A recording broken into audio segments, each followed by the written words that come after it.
আসসালামু আলাইকুম, স্বাগত জানাচ্ছি আরটিভি সকালের সংবাদে। আপনাদের সঙ্গে থাকছি আমি রিদওয়ানা বিনতে জলিল। সাবেক প্রধানমন্ত্রী শেখ হাসিনার বিরুদ্ধে 24 জুলাই অগাস্টে সংগঠিত হত্যা, গণহত্যা এবং তার শাসনামলে সংগঠিত গুম, খুন এবং অন্যান্য হত্যাকাণ্ডের মামলায় অভিযোগ প্রমাণিত হলে তার সর্বনিম্ন শাস্তি হবে মৃত্যুদণ্ড।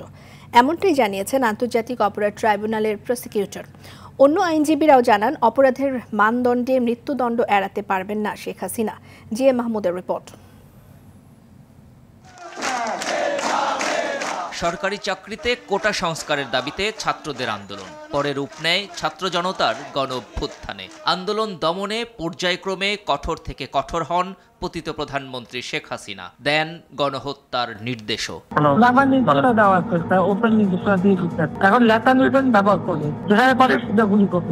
জুলাই আগস্টের হত্যাকাণ্ডে মানবতা বিরোধী অপরাধে দুটি বিশেষ আদালতে শেখ হাসিনার বিচার চলছে। সেই সঙ্গে তার শাসনামলে সংঘটিত গুম, খুন ও শাপলা চত্বরে হত্যাকাণ্ডের বিচারও চলমান। এই আদালত বসেছে সাবেক স্বৈরশাসক শেখ হাসিনার শাসনামলে সংঘটিত সবচেয়ে ভয়াবহ অপরাধগুলোর বিচার করতে। এসব মামলার অভিযোগ সমূহ প্রমাণিত হলে আইন অনুযায়ী শেখ হাসিনার সর্বনিম্ন শাস্তি হবে মৃত্যুদণ্ড, জানান আন্তর্জাতিক অপরাধ ট্রাইব্যুনালের প্রসিকিউটর। আন্তর্জাতিক অপরাধ ট্রাইব্যুনাল আইন 1973-এ রায়ের ব্যাপারে একটা সেন্টেন্সই বলা আছে, সেটা হলো ডেথ। এখানে মৃত্যুদণ্ড বিচার দিয়েই শুরু। এরপরে বলা হয়েছে যে গ্র্যাভিটি অব দি ক্রাইমস, জাজ যে কোনো শাস্তি দিতে পারবে, কারণ মানবতা বিরোধী অপরাধ হয় হলো ব্যাপক হত্যাযজ্ঞ। 24 গণহত্যা, গুম, খুন ও অন্যান্য হত্যাকাণ্ডের মামলায় দোষী সাব্যস্ত হলে মৃত্যুদণ্ড এড়াতে পারবেন না শেখ হাসিনা, বলেন এই আইনজীবীও। যেভাবে এভিডেন্সগুলো আসতেছে আর রাজসাক্ষী যেভাবে বলতেছে, ভিডিও অডিও এগুলো তো আর ডিসপিউট করার কোনো সুযোগও নাই। তো সুতরাং আমার তো মনে হয় ক্যাপিটাল পানিশমেন্টই হবে। এটা আমি দীর্ঘদিন যেহেতু অ্যাঙ্গলে প্র্যাকটিস করতেছি ওই হিসাবে আর কি। একদম সরাসরি গুলি করেছে, যারা একদম ব্ল্যাঙ্ক বুলেট ছুড়েছে, তাদের তো ফাঁসি ছাড়া আর কোনো সাজার বিকল্প নাই। জুলাই অভ্যুত্থানের পর পুনর্গঠিত আন্তর্জাতিক অপরাধ ট্রাইব্যুনালে শেখ হাসিনার বিরুদ্ধে এ পর্যন্ত 4টি মামলা হয়েছে। এর একটিতে তিনি 6 মাসের কারাদণ্ডিত হয়েছেন। অন্য একটি মামলার সাক্ষ্য গ্রহণ চলছে, যেখানে শেখ হাসিনা ছাড়াও আসামি সাবেক স্বরাষ্ট্রমন্ত্রী আসাদুজ্জামান খান কামাল ও সাবেক আইজিপি চৌধুরী আবদুল্লাহ আল মামুন। এদিকে ডিসেম্বরের মধ্যেই কয়েকটি বড় মামলার বিচার শেষ হবে বলে জানিয়ে আসছেন চিফ প্রসিকিউটর। এই বিচার শেষ হওয়ার মাধ্যমে সেই পুনরুজ্জীবনের স্বপ্ন বাস্তবায়ন হবে বলে আমরা বিশ্বাস করি। GM Mahmud, RTV, Dhaka. রাজধানীর নিউ মার্কেট থেকে বিপুল পরিমাণ দেশীয় অস্ত্র জব্দ করেছে বাংলাদেশ সেনাবাহিনী। শনিবার রাতে অভিযান চালিয়ে এসব অস্ত্র জব্দ করা হয়। এই ঘটনায় 9 জনকে আটক করে সেনাবাহিনী। রাতে সোহরাওয়ার্দী মেডিকেল কলেজ আর্মি ক্যাম্পে সংবাদ সম্মেলনে সেনাবাহিনী জানায়, নিউ মার্কেটের 3টি দোকানের গোপস্থানে এগুলো জব্দ করে তারা। বিভিন্ন সন্ত্রাসী গোষ্ঠী এবং কিশোর গ্যাংয়ের সদস্যরা এই ধরনের অস্ত্র ব্যবহার করে থাকে। প্রকাশ্যে বিক্রি করা এসব অস্ত্র বিক্রির পর বাড়িতেও পৌঁছে দেওয়া হয়।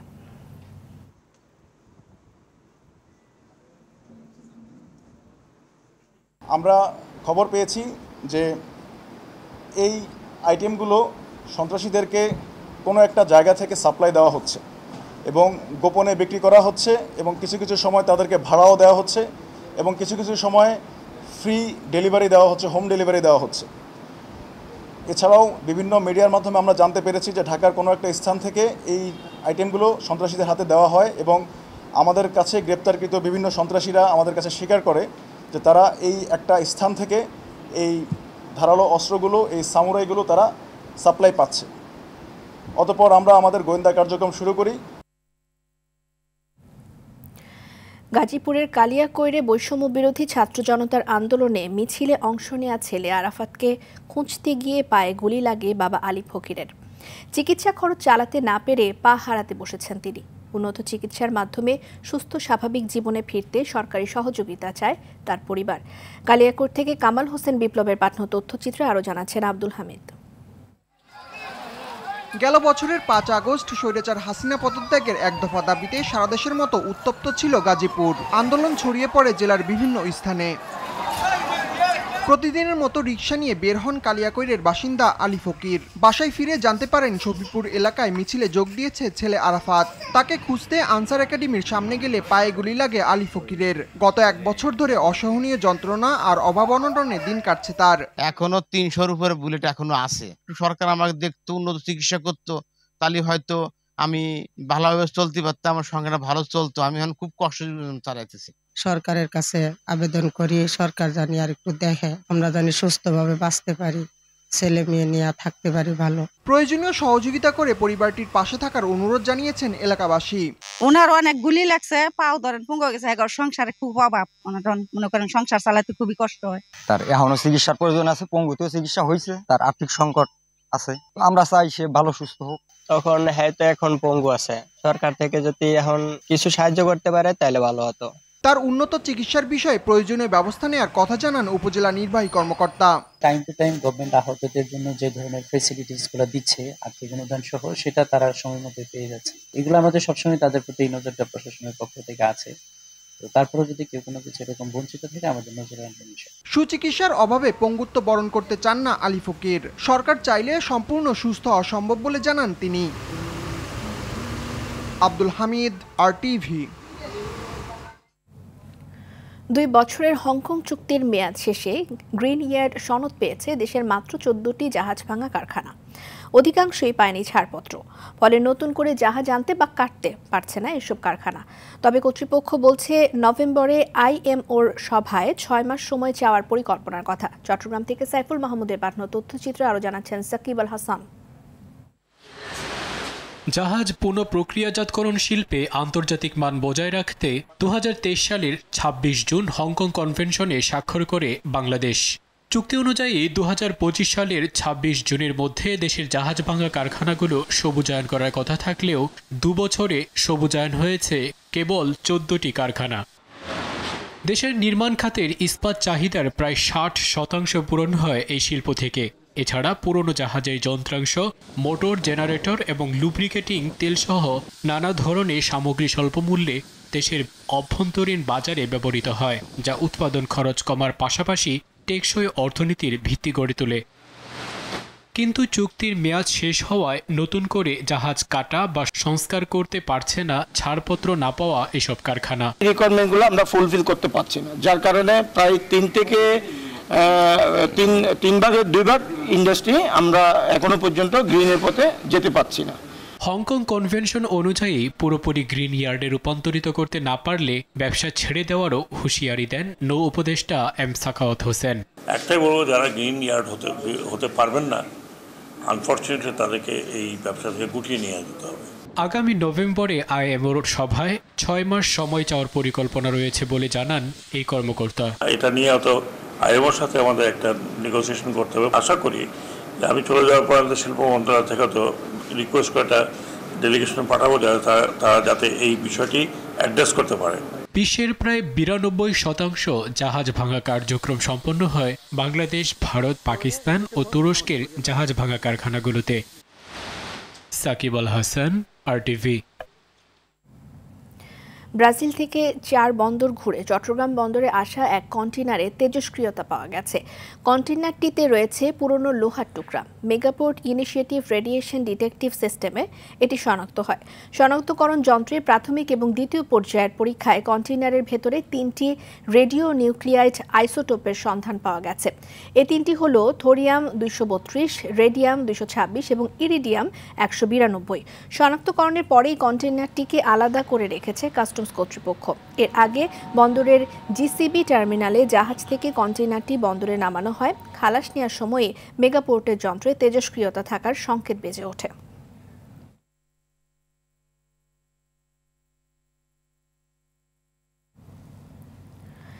দীর্ঘ 3 বছরেও শেষ হয়নি কুমিল্লার তিতাসের দড়িকান্দি গ্রামে নির্মাণাধীন সেতুর কাজ।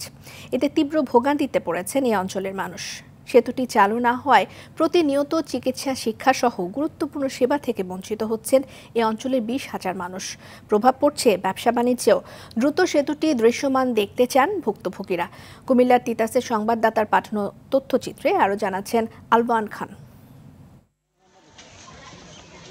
2023 সালের 16 মার্চ প্রায় 7 কোটি টাকা ব্যয়ে কুমিল্লার তিতাসের দড়িকান্দি গ্রামে 50 মিটার দৈর্ঘ্য সেতুর কাজ শুরু হয়। তবে কাজ পাওয়া ঠিকাদারি প্রতিষ্ঠানের দুর্নীতি আর অবহেলায় গত 3 বছরেও শেষ হয়নি এর নির্মাণ কাজ। নির্ধারিত সময়ে কাজ শেষ না করায় চলাচলে চরম দুর্ভোগে পড়েছেন গ্রামটির সাধারণ মানুষ। আমাদেরকে আশা দিয়েছিল 3 বছরের আগে এই ব্রিজটা কমপ্লিট হবে। এটা নিয়ে আমরা অনেক ভুক্তভোগী, কারোরই খোঁজ পাচ্ছি না, যে কন্ট্রাক্টর ছিল তার কোনো হদিশ পাচ্ছি না। এমন কষ্টের মধ্যে বসবাস করতেছি, আমাদের দৈনন্দিন অনেক টাকা ভাড়ায় অনেক টাকা চলে যায়। যে একটা দোকানের মাল আনলো অনেক টাকা চলে যায়, যে লাভ করবো কি আমরা, ওই মালগুলো আনতে অনেক কষ্ট হয়ে যায়। আমরা চাই সবার কাছে যে অতি দ্রুত যাতে আমাদের কাজটা করে দেয়। তিতাসের স্থানীয় সরকার প্রকৌশল অধিদপ্তর LGEDর প্রকৌশলী শহীদুল ইসলাম জানান, পূর্বের প্রকল্পের মেয়াদ শেষ হয়ে যাওয়ায় থেমে আছে সেতুটির নির্মাণ কাজ। দড়িকান্দি ব্রিজের কাজটি চলমান রয়েছিল। গ্রেটার কুমিল্লা প্রজেক্ট শেষ হয়ে যাওয়া বর্তমানে ব্রিজের কাজটি বন্ধ রয়েছে। আমরা নতুন একটি প্রকল্পে ব্রিজটি প্রস্তাব প্রেরণ করিয়েছি। ওই প্রকল্প থেকে পাশ হলেই আমরা দ্রুত কাজ শুরু করব। সেতুর অবশিষ্ট কাজ অতি দ্রুত শেষ করবে কর্তৃপক্ষ, এমনটাই প্রত্যাশা এলাকাবাসীর। আলওয়ান খান, RTV, ঢাকা। এদিকে পটুয়াখালীতে বগি খালের ওপর সেতু নির্মাণের প্রায় 5 বছরেও হয়নি সড়ক সংযোগ। প্রায় 3.5 কোটি টাকা ব্যয়ে নির্মিত গার্ডার ব্রিজটির কাজ সম্পূর্ণ না করে পালিয়ে গেছে সংশ্লিষ্ট ঠিকাদার, যার ফলে পাথরের ব্লক দিয়ে 10 ফুট উঁচু সেতুতে ওঠানামা করতে হচ্ছে এলাকাবাসীকে। এতে প্রায়ই ঘটছে দুর্ঘটনা। ব্রিজটির সংযোগ সড়ক দ্রুত বাস্তবায়নের দাবি তাদের। এছাড়া কাজটি শিগগিরই সম্পূর্ণ করার আশ্বাস কর্তৃপক্ষের। পটুয়াখালী থেকে মুফতি সালাউদ্দিনের তথ্যচিত্রে আরও জানাচ্ছেন আবরার মাহি। পটুয়াখালীর বাউফল 10 মিনার সংযোগ সড়কের বগিখালের উপর 24 মিটার গার্ডার ব্রিজটির নির্মাণ কাজ শুরু হয় 2021-22 অর্থ বছরে। প্রকল্পের ব্যয় ধরা হয় 3.5 কোটি টাকা, কিন্তু ব্রিজ নির্মাণ করলেও সংযোগ সড়ক না করেই পালিয়ে গেছে ঠিকাদারি প্রতিষ্ঠান। এতে সড়কটি দিয়ে বন্ধ রয়েছে যান চলাচল। ব্রিজের সংযোগ সড়ক নির্মাণ না করায় শিক্ষার্থী সহ বিভিন্ন বয়সের মানুষ জীবনের ঝুঁকি নিয়ে আসা যাওয়া করেন। চরম দুর্ভোগে 2 উপজেলার 1.5 লাখ মানুষ। এই ব্রিজটা দীর্ঘদিন যাবত এরকম করতেছে, মানে এক প্রকার যে ব্রিজটা করছে, ব্রিজটার সাথে লিফট দেওয়া দরকার ছিল। সরকারের অর্থটা ক্ষমাকা তারা লস করছে। শত শত শিক্ষার্থী এখান থেকে স্কুল মাদ্রাসা যাতায়াত করে, কিন্তু তারা ঠিকমতো যাতায়াত করতে পারতেছে না। অনেক মানুষ ব্রিজটা লেগে ক্ষয়ক্ষতি, স্কুলের পোলাপান পড়িয়া চলাইয়া যায়, হাতে ভাই ব্যথা পায়, তার লই দৌড়ন লাগে হাসপাতালে। আমাদের দাবি হয়েছে যে ব্রিজটা আমরা যে ডালটা যেন আমরা পাই। ভূমি অধিগ্রহণ মামলা চলমান থাকায় সেতুর সংযোগ সড়ক নির্মাণ কাজ বন্ধ ছিল। প্রকল্পটি দ্রুত সম্পন্ন করার আশ্বাস এ কর্মকর্তার। প্রকল্প পরিচালক সহ আমি সাইট ভিজিট করছি। ডিজাইন ইউনিটে এটা ডিজাইন হচ্ছে, এই ডিজাইন হইলে আমরা পরবর্তীতে আবার টেন্ডার করব। আগের কন্ট্রাক্টটা ক্যান্সেল করে রিমেইনিং অংশের ঠিকাদারের জরিমানা করব। বৃষ্টির সংযোগ সড়ক দ্রুত বাস্তবায়ন করে ভোগান্তি লাঘবের দাবি স্থানীয় বাসিন্দাদের। আবরার মাহি, RTV। সাধারণ ভোক্তাদের জন্য ট্রাকে করে ভর্তুকি মূল্যে তেল, চিনি এবং ডাল বিক্রি শুরু করছে trading corporation of Bangladesh TCB। আজ থেকে এই কার্যক্রম চলবে নির্ধারিত সময় পর্যন্ত। TCB জানিয়েছে, ঢাকা মহানগরীতে 60টি ট্রাকের মাধ্যমে শুক্রবার বাদে সেপ্টেম্বর পর্যন্ত টানা 30 দিন পণ্য বিক্রি চলবে। এছাড়া চট্টগ্রাম মহানগরীতে 25টি, গাজীপুরে 6টি, কুমিল্লা মহানগরীতে 3টি, ঢাকা জেলায় 8টি, কুমিল্লা জেলায় 12টি, ফরিদপুরে 4টি, পটুয়াখালী এবং বাগেরহাট জেলায় 5টি করে ট্রাক 10 থেকে 31 অগস্ট পর্যন্ত 19 দিন পণ্য বিক্রি করবে।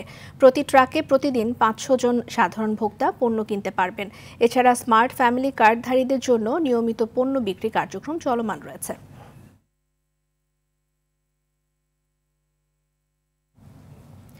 এ নিয়ে আরও জানাতে রাজধানীর কাউরান বাজার এলাকা থেকে যুক্ত হচ্ছেন সহকর্মী আলওয়ান খান। আলওয়ান, TCBর বিক্রি কার্যক্রম শুরু হয়েছে কিনা সে বিষয়ে জানাবেন। পণ্য কিনতে আসা ক্রেতারা কি বলছেন, তারা কি খুশি কিনা বা কোনো ধরনের অভিযোগ আছে কিনা?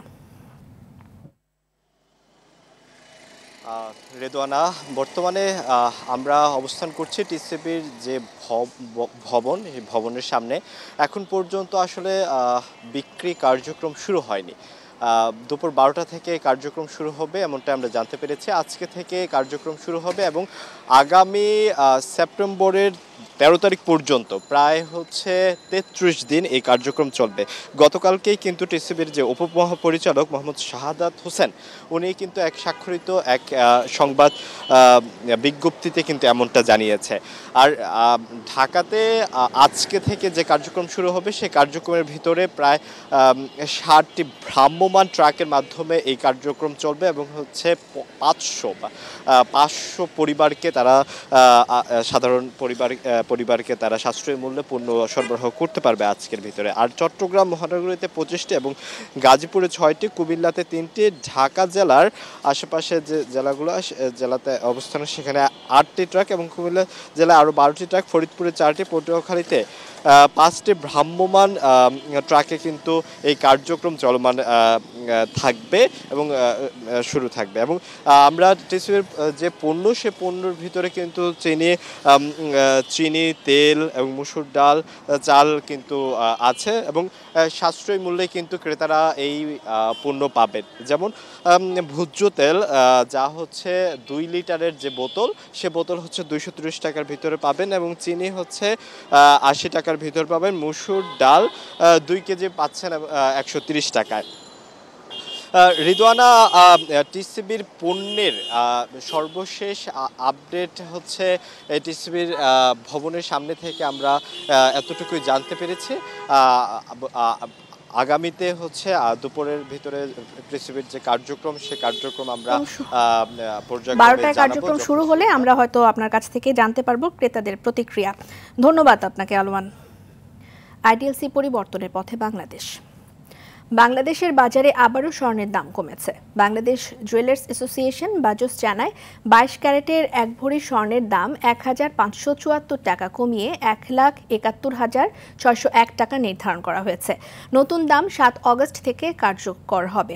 21 ক্যারেটের ভরি 1,63,798 টাকা, 18 ক্যারেট 1,40,400 টাকা এবং সনাতন পদ্ধতির ভরি 1,16,127 টাকায় বিক্রি হচ্ছে। তবে রূপার দাম অপরিবর্তিত রয়েছে।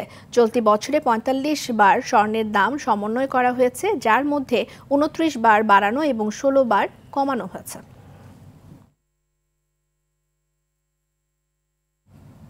আন্তর্জাতিক প্রসঙ্গ। কেনিয়ায় ভয়াবহ বাস দুর্ঘটনায় নিহত হয়েছে অন্তত 25 জন, আহত হয়েছেন আরও 20 জন।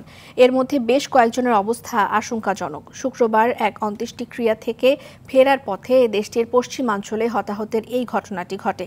স্থানীয় কর্তৃপক্ষ বলছে, স্থানীয় কিসুমু কাকামেগা মহাসড়কে চালক নিয়ন্ত্রণ হারালে রাস্তা থেকে ছিটকে যায় যাত্রীবাহী বাসটি। এরপর তা খাদে উল্টে পড়ে যায়। এই এলাকাটিতে প্রায়ই প্রাণঘাতী দুর্ঘটনা হয়ে থাকে।